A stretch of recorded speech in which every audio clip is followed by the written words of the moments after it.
Hello everybody, my name is Roland and I love talking about history, politics and military subjects. And the hot topic of the week seems to be the sinking of the Moskwa. I want to give you a brief analysis and my outlook what this means for the Russian invasion of the Ukraine. Let's get started. Now what we can see here is a picture that has been basically confirmed to be the last moments of the cruiser Moskwa. And we can see the ship is on fire. Fire's burning here and here. And we have what seems to be holes in the hull of the ship with a lot of smoke coming out of every hole and porthole of the ship. And it seems as if this side of the ship has burned out. We can also see that the salvage crane here is deployed, that there seems to be no lifeboats left here. So the ship has already been evacuated with fire suppression systems still operational, basically giving up trying to save the ship. What we can also see is that neither the S-4 nor the S-300 air defense system has been deployed and attempted to engage the missile. Alleged missile, I should say, because the Russian military says the ship has sunk after a fire broke out, sunk in heavy weather without any interference from the Ukrainians. If that is the case, what does that say about the readiness state and the ability to contain fire in the Russian Navy? Most experts agree that the ship has been hit by 1 or 2 missiles, with this seeming to be the places where they hit, right where the radar cross-section is the largest. And it has been suggested that part of the reason why the fire spread so far and has been uncontrollable is that the missile hit below the anti-ship missiles of the cruiser Moskwa, ruptured the fuel tanks that then contributed to the fire in the ship. Most ships in war are lost to fire damage, and we can see that the ship is heavily listing with dramatically reduced freeboard here towards the end of the ship.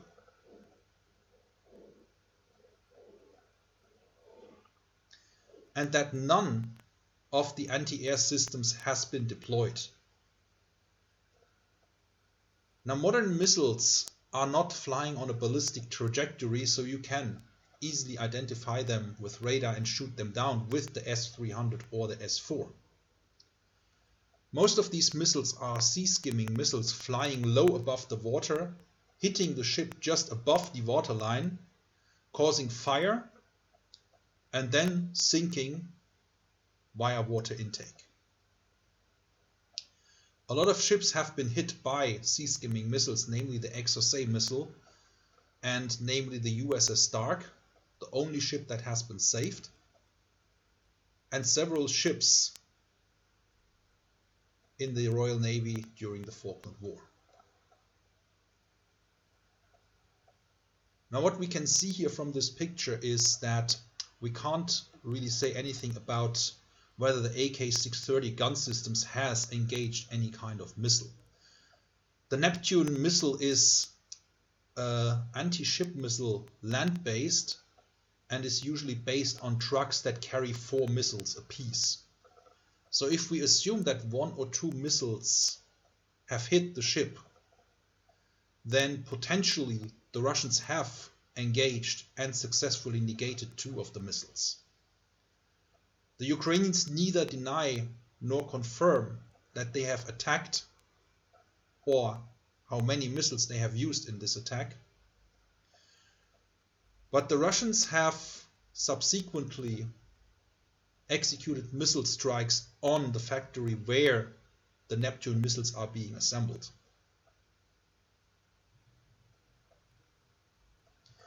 Now when we take a closer look here, a look at this white patch, this becomes important in the next picture that I want to show you. And we can see none of the missile systems here has been engaged. And we can also confirm that no, the missiles have not exploded. If the anti-ship missiles here had exploded, there wouldn't be a ship anymore. There is too much energy in this kind of explosion of even the 8 missiles on one side that would certainly set off a number of other missiles on this ship and completely obliterate it. Also, the S-300s have not exploded because there would be a huge hole in the ship and the ship would go down pretty fast. It has often been interpreted that this side of the ship may have exploded, or the S-300 missiles on this side may have exploded. But when you look at the next picture, I would say this cannot be confirmed, because again there would be a huge hole on that side of the ship, and please note to which side the ship is listing. It is not to the side that has been obscured by potentially debris or simply by poor quality of the picture. Now what we can say from this picture is that potentially this area here with the AK-630 gun systems here and here has been hit, or right under, more to the front, where the P-1000 or P-500 missiles are stored.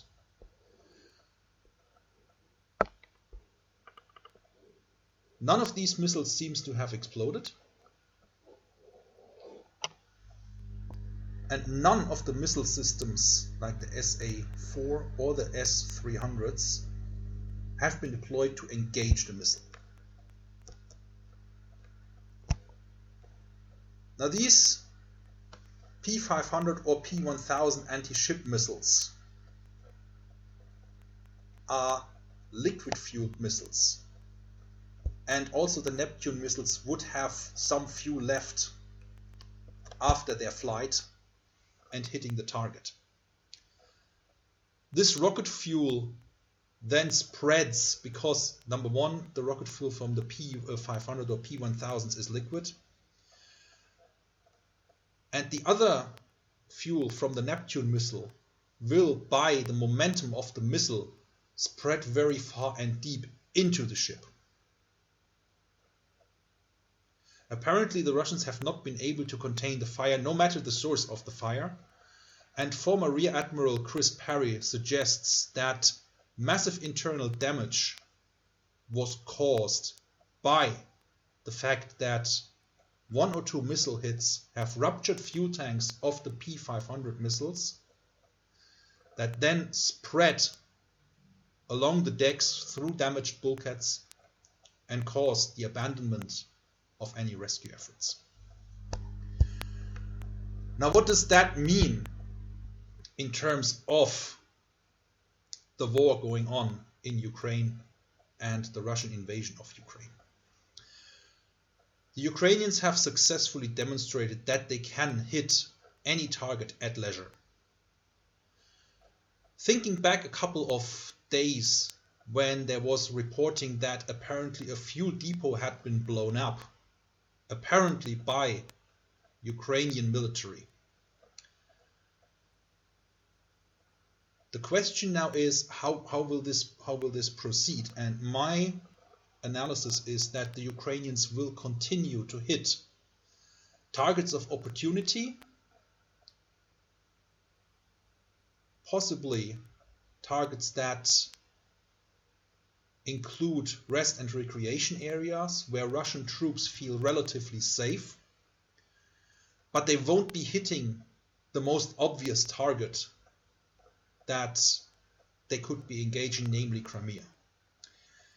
I don't think Crimea is on the top list of operations for the Ukrainian military. I feel Mariupol would be a much more likely target, and if the Ukrainian military would pull that off, a rescue mission to liberate Mariupol from the siege that is being enacted by the Russian military, it would add another morale boost to their troops and further enable them to strike targets of opportunity at leisure. Now, my assumption is that the Ukrainian military will fall back on hitting the Russian troops right before they attempt to engage Ukrainians in battle. And I assume that Ukrainian military will hit targets within the territory of the Russian Federation, and that ultimately the Russian invasion of the Ukraine will fail. Now this raises another set of issues and problems, but further operations within the territory of Ukraine and further political activity outside of Ukraine will potentially lead to a political end of this war. In the meantime, all we can do is hope that casualties, especially civilian ones, will remain limited. Thank you very much for your attention. Looking forward to see you again.